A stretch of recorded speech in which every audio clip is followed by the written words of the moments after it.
As the container vessel APL Boston leaves the Chinese port of Chiwan and gets underway towards Singapore, the seafarers on board have an extra measure of protection.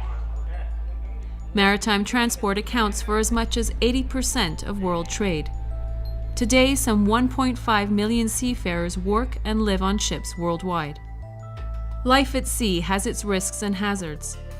Many seafarers are far from home for months and face a working environment that often includes dangerous weather, cultural or ethnic isolation, long shifts, and little opportunity for shore leave.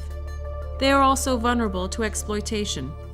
Seafarers have experienced abuse, charging of fees for finding employment, non-payment of wages, breach of contracts, poor food supplies, unhygienic living spaces, and even abandonment in foreign ports.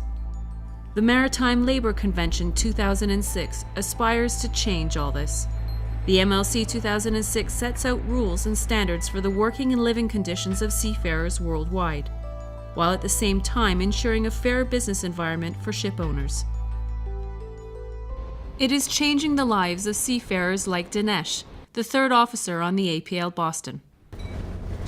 At sea, I normally wake up at around 7 o'clock and then I go get ready and go for my breakfast. And after breakfast, 8 o'clock my daily work starts. 8 o'clock will be my navigation watch from 8 to 12. After 12, I break out for my lunch. Then again 1 o'clock, I go for my daily maintenance work.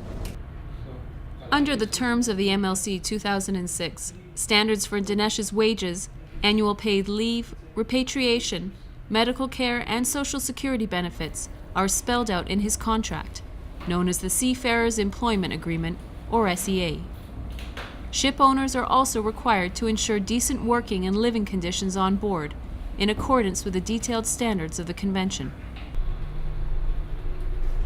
I'm doing the normal maintenance, checking the condition of nozzles and hydrants inside accommodation. It's one of the normal practice, normal maintenance. Easy to close back, easy to switch over to nozzle, jet mode and spray mode. Nowadays we got EPUB, ships going here and there, you can get the help from the other ship, you can communicate, we got portable VHF, SAT, all GMD equipment we have, so it can easily, once we have in distress, definitely the distress signal within 15 minutes it can be reached shore. Anand is fourth engineer. His job involves working with the engine and handling chemicals, oil, and fuel bunkering. Everything is done according to procedure. Check the oil level, clean the filters so that the pressure again is good and ensures the normal running. And on purifiers, there's routine maintenance, like set period hours that you have to do it, open up and clean, and that is fixed. The MLC 2006 also seeks to ensure that all possible measures are in place to guarantee accident prevention and the safety protection of the crew. Every month, we have to conduct the departmental safety meeting with all the officers and crew. During this department safety meeting, what I really want to deliver is the behavior, the base safety they should have. So we try to deliver the message to them we want to achieve. We discuss with the crew and the junior officer about any injury, incidents they reported to the company that we share among us. Then we try to prevent not to happen on board our ship. The MLC 2006 sets very specific standards about the maximum hours of work and the minimum hours of rest that may be applied on board. Work schedules must be posted, and seafarers must be given copies of daily records of hours worked. That's important to Hoven, one of the ship's cooks. Now we have go through the training, so before you go sailing, the shipwright must good training, and then you have a quality, and then also the rest hour. So the important is the rest hour also. quality of living conditions and recreation during the off hours is also emphasized under the MLC 2006. So I'll make sure that they have a proper recreational on board the ship, like what we're having here on board. We have a full gym equipment on board the ship, pool tables.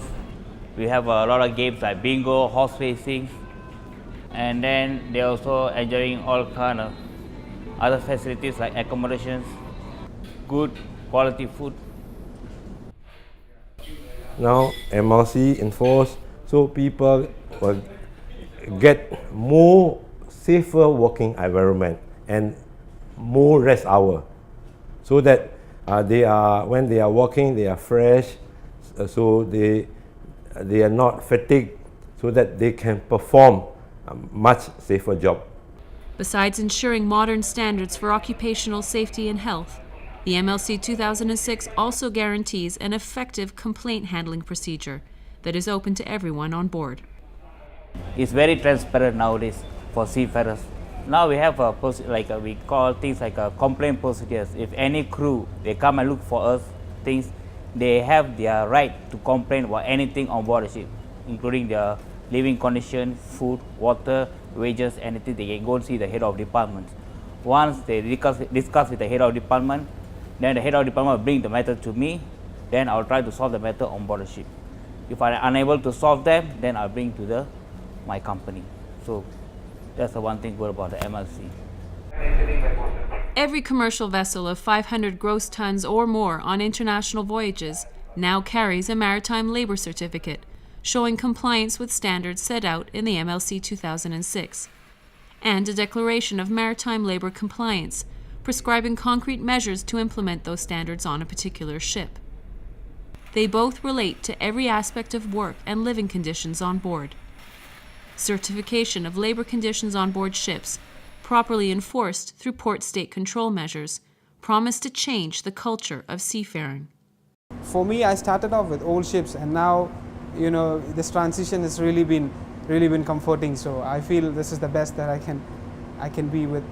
I feel the good spirit that comes between us, that is developed among the crew, really helps us in our work, and really, I guess, is a motivation to keep going on, because this, as at sea, we are all an isolated group, so we need to keep up our spirits. As a master, you should keep the ship safe and happy, so that all the crew will be happy working with you. With MSC, you can do things like you must make sure the people on board have adequate rest, comply with the rest hour period law, and not overwork. This may ensure that there's a safety of their life. MSC is a good thing which is happening to seafarers now. It's good because now with the MSC, I know all my crew members are medically fit, properly trained, and certified. As the APL Boston ends its journey, the seafarers on board know the real difference the Maritime Labour Convention 2006 is about to bring to their daily lives, putting their job security, health and safety, and well-being in the center of labor protection, nationally and internationally.